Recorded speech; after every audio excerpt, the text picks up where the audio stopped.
Tapos, ito na nga. Ito na yung huli talaga. Huling-huli na talaga.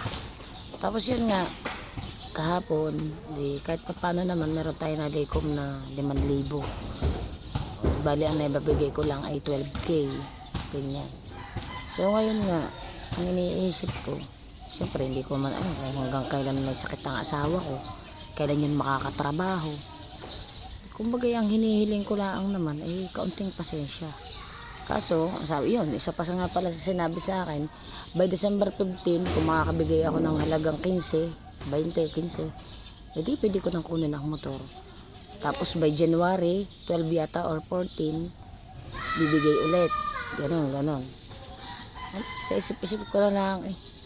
Masyado nyo na kaming inipit eh. Hindi naman namatay. Kaalakas naman daw. Bahala na ang Diyos sa inyo. Yun na lang ang naano ko sa isip ko. Hindi na ako nag-isip na bahala na ang Diyos sa inyo. Pag uwi ko naman, pag uwi ko sa amin, malungkot ako. Yun na lang naging salita ko sa asawa ko eh. Bahala na ang Diyos sa inyo.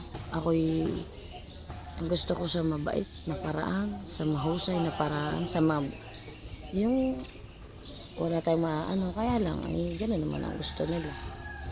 Hayaan ko na lang ang maghabla. Bahala na. Hindi ko naman sila pinabayaan eh. Kaso, anong ang gagawin ko? Kahit anong gawin kong piga, uutang ako ng uutang, kaliwat kanan, ay anong gagawin ko? Iyak.